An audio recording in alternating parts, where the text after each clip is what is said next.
بسم اللہ الرحمن الرحیم والصلاۃ والسلام علی رسول الکریم۔ آج آپ کے سامنے ایک موضوع بیان کرنا ہے کہ بندہ اللہ تعالیٰ کے ساتھ مزاربت بھی کرتا ہے اور تجارت بھی کرتا ہے، اور یہ ایمان والا بندہ اس کی بات ہو رہی ہے، جبکہ کافر اور غیر مسلم، یہ جتنے بھی کفار ہیں یا غیر مسلم ہیں، ان کا تعلق اللہ کے ساتھ صرف تجارت والا ہی ہے، مزاربت نہیں ہے۔ کیا مطلب تجارت اور مزاربت کی؟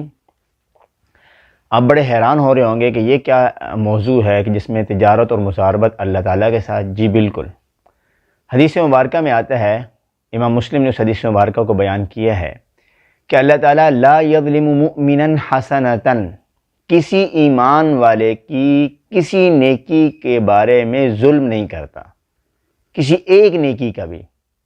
تو اللہ تعالیٰ کیا کرتے ہیں؟ یعطی بہا فی الدنیا ویجزی بہا فی الآخرہ۔ ہر ایک نیکی کے بارے میں یہ معاملہ ہے اللہ تعالیٰ کا کہ جب کوئی مومن انسان نیکی کرتا ہے تو اس کی نیکی کے بدلے میں اللہ تعالیٰ دنیا میں اس کو بہت کچھ عطا کرتے ہیں، لیکن نیکی ویسے کہ ویسے رہتی ہے، اس میں کوئی فرق نہیں آتا۔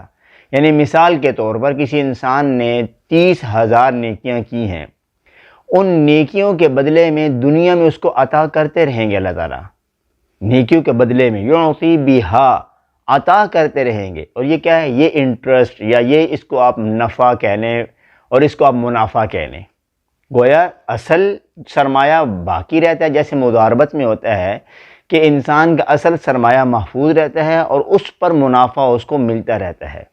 تو گویا دنیا میں ایمان والا اللہ تعالیٰ کے ساتھ مزاربت کر رہا ہے، اور مزاربت اللہ تعالیٰ خود کر رہے ہیں کہ دیکھو میرے بندے، میرے ایمان والے بندے، تیرے جتنے بھی اعمال ہیں ان اعمال کے بدلے میں دنیا میں تجھے دیتا رہوں گا، اور وَيَجْزِي بِهَا فِي الْآخِرَةِ، آخرت میں ان تمام نیکیوں کو لایا جائے گا، دیکھا جائے گا اس کا کتنا حساب بنتا ہے، اس کے بدلے میں اس کو کیا کچھ مل سکتا ہے۔ تجارت ہو رہی نا، اب وہ نیکیاں ساری کی ساری رکھ لی جائیں گی اور اس کے بدلے میں جنت میں اس کے بقدر اس کو انعامات عطا کر دیے جائیں گے۔ تو ایمان والا مزاربت بھی کر رہا ہے اور تجارت بھی کر رہا ہے، لیکن اس کے برعکس جو کفار ہیں، جو غیر مسلم ہیں، ان کا معاملہ کیا ہے؟ کفار اور غیر مسلم لوگوں کا معاملہ یہ ہے کہ اگر بالفرض دنیا میں وہ کوئی اچھا کام کرتے ہیں، کوئی ویلفیئر کا کام کرتے ہیں، کوئی اور ایسا کام کرتے ہیں جو اچھا کام شمار کیا جاتا ہے، تو اللہ تعالیٰ ان کے بارے میں ہے کہ اللہ تعالیٰ ان کو اس کے بدلے میں دنیا میں بدلہ دے دیتا ہے۔ گویا تجارت ہو رہی ہے، مزاربت نہیں ہے۔ جو وہ اچھا کام کریں گے ان کے اچھے کام کے بقدر ان کو بدلہ مل جائے گا دنیا میں۔ اور پھر حدیث مبارکہ کے الفاظ ہیں کہ کل قیامت میں اللہ کے سامنے حاضر ہوں گے وہ سارے لوگ، تو اس طرح حاضر ہوں گے کہ کوئی ایک نیکی بھی ان کے کھاتے میں باقی نہیں رہی ہوگی۔ اس لیے آج کل آپ کو بہت سے نظر آتے ہیں کہ کئی غیر مسلم لوگ بڑی نیکی کے کام، ہم بظاہر جس کو ہم نیکی کہتے ہیں، نیکی کے کام کریں، لیکن وہ نیکی صفر ہے۔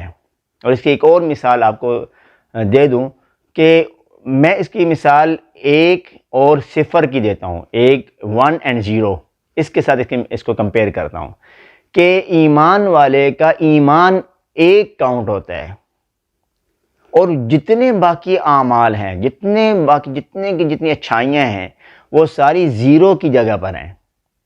کہ اب اگر کوئی غیر مسلم اگر کوئی اچھے کام کر رہا ہے تو وہ 0 اس کے لگتے جا رہے ہیں، 0 0 0۔ اب 0 10 0 بھی ہوں تو اس کی ویلیو 1 کے مقابلے میں کچھ نہیں ہے۔ اور ادھر ایمان والے کے پاس 1 ہے موجود، کلمہ پڑھنے سے 1 اس کو مل گیا۔ اب 1 کے ساتھ جتنی 0 لگاتے چلے جائیں گے، جتنی 0 بڑھتی چلی جائیں گی، 0 کا مطلب نیک اعمال بڑھتے چلے جائیں گے، تو اتنی اس 1 کی ویلیو بڑھتی چلی جائے گی۔ لیکن دوسری طرف صرف 0 0 ہیں تو صرف 0 0 سے اس کی ویلیو نہیں بڑھے گی، جتنی 0 بڑھتی چلی جائیں گی۔ ہاں یہ الگ بات ہے، ایک آدمی پہلی زندگی میں 0 لگاتا چلا گیا، غیر مسلم تھا، اور پھر جا کے اس کو 1 مل گیا ایمان کا۔ اب 1 جب لگے گا وہ ایک جو ایمان والا لگا تو اللہ تعالیٰ کہتے ہیں چلو زیرو تو تمہاری ایک سے پہلے آ رہی ہے، ان کی ویلیو کوئی نہیں بنتی ہے، لیکن میں تمہارے ان سارے زیرو کو اٹھا کر ایک کے بعد لگا دیتا ہوں، تمہاری وہ جو ایک کی ویلیو ہے ان زیرو جو تم ایمان لانے سے پہلے کرتے چلے آئے تھے وہ بھی اس میں شامل کر کے تمہاری ایک کی ویلیو میں بڑھا دیتا ہوں۔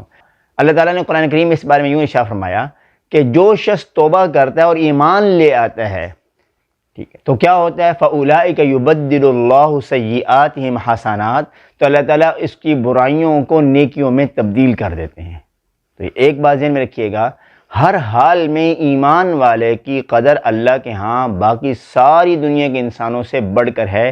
ایک طرف ایک ایمان والا ہے، دوسری طرف ساری دنیا کٹی ہے، تو یہ ایک ایمان والا اللہ تعالیٰ کے ہاں ان تمام لاکھوں کروڑوں لوگوں سے بڑھ کر ہے۔ اسی وجہ سے قیامت بھی اس وقت تک قائم نہیں ہوگی جب تک کہ کوئی ایک شخص بھی اللہ تعالیٰ کا نام لینے والا ہوگا، ایک بھی۔ لا تقوم الساعہ حتی یقال اللہ اللہ، آپ علیہ السلام کے ارشاد گرامی آپ نے فرمایا اس وقت تک قیامت قائم نہیں ہو سکتی جب تک کہ اللہ اللہ کہا جائے گا۔ یہ بھی ایک خوشخبری کی بات ہے کہ قیامت ایمان والے پر نہیں، یعنی مسلمانوں پر قیامت قائم نہیں ہونی ہے، قیامت قائم ہونی ہے تو وہ بھی کفار پر ہونی ہے۔